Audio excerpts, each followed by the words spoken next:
In any quadratic function, f of x equaling ax squared plus bx plus c, with a not being 0, will have a vertex at the point of negative b over 2a and f of negative b over 2a. The vertex intersects the axis of symmetry in any quadratic function. The axis of symmetry is the line that divides the quadratic perfectly in half vertically.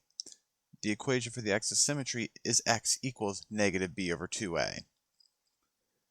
The vertex also signifies either the maximum or minimum of the quadratic function. So if a is greater than 0, if a is positive, then the vertex is a minimum.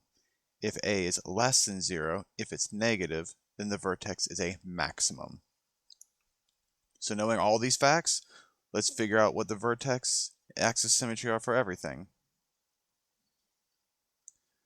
So state the vertex, whether it's a max or a min, and the equation for the axis of symmetry. So all we need to know is, for the vertex, negative b over 2a and f of negative b over 2a.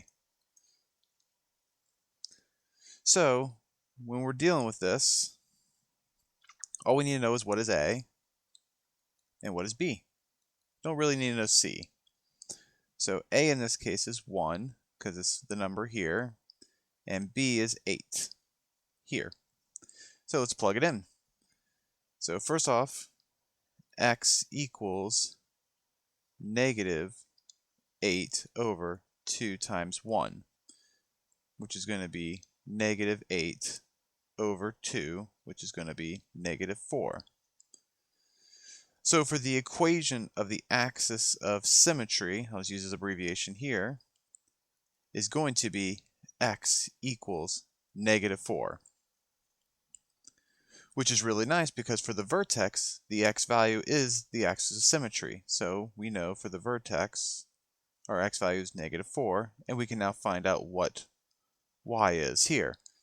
Now we have this f of negative b over 2a, which looks kind of confusing, but all that really means is that we're just going to take whatever negative b over 2a is, negative 4, and plug it into our function. So we're going to get f of negative 4 equals negative 4 squared plus 8 times negative 4 plus 13. And from here, we just simplify it. So negative 4 squared is 16 minus 32 plus 13.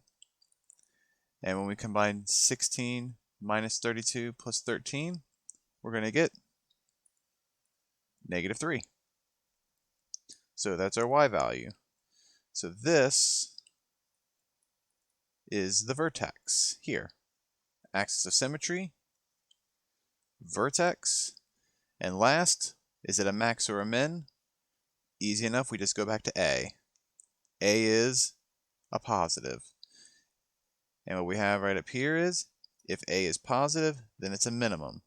So this is a minimum for the vertex.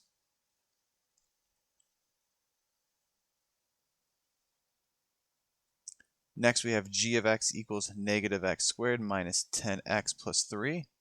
So again, we're going to pick out our a and our b. And in this case, a is going to be negative 1 and b is going to be negative 10.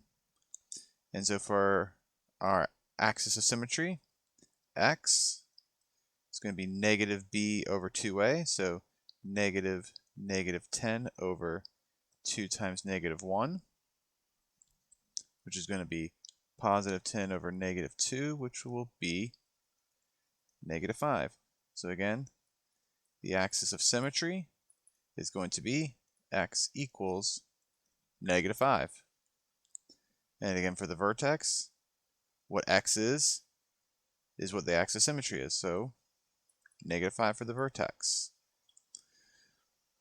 So we already got that done, and now we're just going to plug negative 5 back into our function. So we're going to get g of negative 5 is equal to negative 5 squared minus 10 times negative 5 plus 3, which is going to give us negative 25 plus 50 plus 3. And so when I combine these, negative 25 and 50 is going to give me 25 plus 3, which is going to give me 28. And so this is the y value here. So axis of symmetry, the vertex, and then decide whether this is a max or a min. So we look at A. A is negative. And since it's negative, the vertex is going to be a maximum.